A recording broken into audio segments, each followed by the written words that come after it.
welcome back. Now, you can't be too careful these days. The modern day world is all about risk management, and there have never been so many rules and regulations in our daily lives. The question is, though, that we're asking today, has Britain gone health and safety mad? Well, we've got Goodman here, and we've also got Simon Lloyd coming at it from different perspectives. Simon, tell us a bit about your business to start with. Well, we've researched about four years ago new things for kids to do when they were growing up, and trampoline parks came to the forefront. United States have got 400 or 500 operators. When we were looking in the UK, we had about 5. There are now 160. So really the health and safety bods have actually had to catch up with operators of trampoline parks. Luckily, I'd like to say we are at the top end of the operators, but health and safety have caught up with us, and regulations are coming at us thick and fast. So you're jump extreme. So to put something like this together, yeah. How much health and safety planning has to go into the... Well, luckily we picked a couple of very good suppliers, the trampoline park suppliers, who have done quite a few externally around the country and abroad as well. So they brought with them a plethora of rules and regulations to make sure and thank God we did that to start with. So we set up, but since then I'd probably say we've added another 50% of health and safety directives. As things have happened, other operators have launched, other accidents have happened, and the health and safety ROSPA have been all over them going into parks. And there is this August coming out a new PAS 5000 for trampoline park operators to go by, which is quite onerous. But as an operator, I'm almost glad that they've gone through that process to make sure that we're offering a service to our customers that's clean, safe, and fun. Because at the moment we've had this year, or certainly in the last 12 months, high profile incidents like the Alton Towers situation, which the Drayton Manor Park, of course, which just puts course. Health and safety back into the spotlight. Now, Faye, tell us about this is yours, isn't it, the Conies journey? You're all about getting children to school safely, aren't you? That's your yes. your plan, well, safety in all areas actually. Safety in the home, safety when playing out and about, like near railways or water, in derelict buildings. And we've had the recent incident of the 9-year-old boy who fell 30 feet through a floor in a derelict building. I mean, children find these places very exciting, there's adventure there, and they don't always realise the dangers. So one of my visions and ambitions is to enable children themselves to learn how to keep safe. And, we've had situations where young 4 or 5-year-old children have phoned at the emergency services because they found their parent in a distressed or bad state. What a wonderful thing to do. So I feel really that we can help children learn to keep safe, cross the road safely, be safe in the home, all these areas. And that's why I've designed the Conies, which are sort of animated road signs, or cones actually, and because we really feel that children will embrace these sort of characters, like they did with the Green Cross Code man. Do you because I was just going to say, it reminds me of very much when I was growing up, the Green Cross Code and various sort of clubs that you were involved in, and it made you involved in health and safety, that you realising that you were, weren't you? Let me ask the two of you though, just before we go out into this, we're going to go out to the streets in a minute and talk to some people to find out what they think. Do you think health and safety rules and regulations have gone too far? It's a very interesting question, because from one point I don't think they've gone far enough in some ways, because you can never, I'm going to say you need to keep a child safe, and we need to do everything that we can. But on the reverse side of that, if there's too many sort of regulations, then it becomes overkill, and then you stop enterprise, you stop children having fun.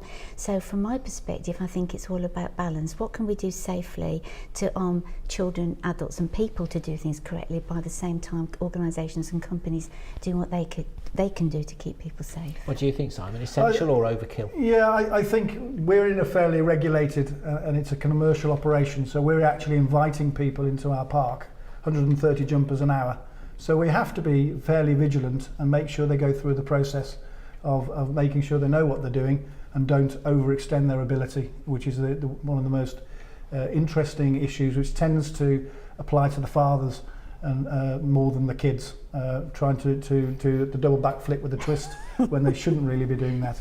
But as far generally, I think we've tended to have lost our fun and spontaneity about people enjoying themselves. Do you remember when we were kids, we could just go out and because kick that's a the ball danger, around. isn't it? If it's a 50-50 shout, do we take the risk or do we not? Yeah. They'll err on the not rather than the, won't they? As a result, I think of you've all got to draw this. the line somewhere and say, for goodness sake, let's ensure our kids can get out there and enjoy themselves without an officious body coming there with a clipboard and saying you can't do this, you can't do that, because they will just sit inside and get on their Xbox again, and we lose that communication and lose that and you want to see these guys in a trampoline park. There's no what do they call them, boxes or whatever. They're out there having fun. It's a level playing field, and even people who are not used to exercising before, they're good. And they're enjoying themselves. Let's see if some of the Made in Birmingham viewers agree with you then, because we went out to the streets to find out what people think. Has health and safety gone too far? Have things gone mad? Let's have a look what they had to say. When it comes to health and safety, I would say common sense rules above anything else. But I do understand in this current climate, not everyone has common sense, and it is important to implicate rules and regulations. But I do think it's slightly ridiculous. Common sense is most important. Health and safety has gone ballistic. Basically, for people to generate work, it's paper-driven, not health and safety-driven. In some instances, health and safety has gone over the top, but I think it's needed because of taking advantage of situations like Grenfell Tower, Interesting views there and fairly predictable. I think everyone thinks that they hark back, as you were saying there, to the childhood days where there was certainly a perception that you pretty much got on with it, and then you worried about the consequences if something went wrong afterwards. It's the other way round now, though, isn't it? Yes. Do you sense parents are more cautious than children from a health and safety point of view, with giving you? I think sometimes, yes. Teachers, parents, are all now very mindful of trying to make sure their child is safe.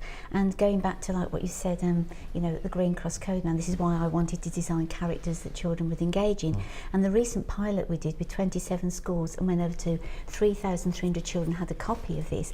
And like what you were saying, Simon, I didn't want a digital thing. I wanted a hard copy book so the child could say, this is mine, this is my name. They can go in there and do lovely little fun exercises. They're learning to spell as well and write, and also identify dangers. So this is also danger stranger, picking up a box or a can that might have acid or poison in, which we know one little 7-year-old boy did. So it's making them totally aware of the environment around them, and therefore arming them with the skills to keep themselves safe, which I think is the one core area that I think is missing in society today.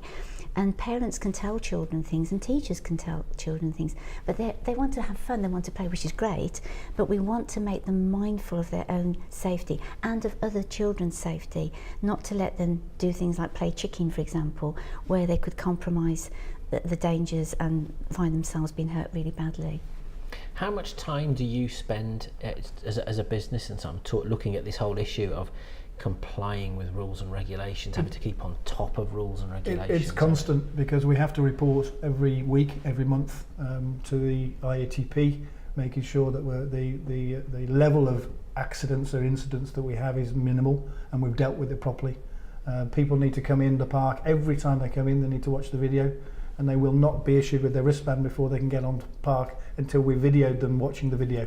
So it really is getting to that level where you've got to cover your backside as far as insurance is concerned, because there is getting to that point where someone will point the finger at you, despite what you've done. If someone twists their ankle, and also the A&E departments need to become a bit more relaxed. Bear in mind that it's very easy to point at a new business going, you need to close down because there's so many accidents. What happened to all the footballers, the rugby players, the hockey players, and all the other incidents that happened when we were kids? Saturday afternoon, Sunday morning, used to be queuing up with her. It ain't, nothing changes. It's interesting, because just one of the headlines in your book here, Faye, is interesting, where you say be alert, be safe, Yes. and the onus of being ourselves being alert and taking responsibility for what we do is a massive issue here, isn't it? Not just relying on being told what to do. I think this is absolutely the vision I have, and I think it's what's really missing, as I said earlier. I mean, my awareness came from martial arts training. I'm so grateful when I was a teenager, I came across, martial arts, kung fu, what you call it. It's all right, I'll throw you on my shoulder later. But you see, the important thing is that taught me about being safe myself and learning those skills, because sometimes you're on your own. You travel a lot as you're an adult, but as a child you can help other children, you can all work together. And for me, that's how all this has come about, doing road safety, personal safety for many years and wanting to help children to be safe. And when I see them, the little ones, either at school or at home or in the playground, working with the Conies ideas, it's very heartwarming, because you can see they're getting their own ideas for safety. Doing, and then it develops from there. Well, listen, time's got the better of us. Thank you so much for coming in and chatting. After the break, our next question: is HS2 going to be a big boost for the West Midlands jobs and travellers, or is it too high a price for taxpayers to pay? See you in a few minutes. I made the cardinal sin of actually reading the documents. And when you read the documents 7 years ago, you realise that the entire case had just been simply made up to try and fit a supposed need for high-speed rail.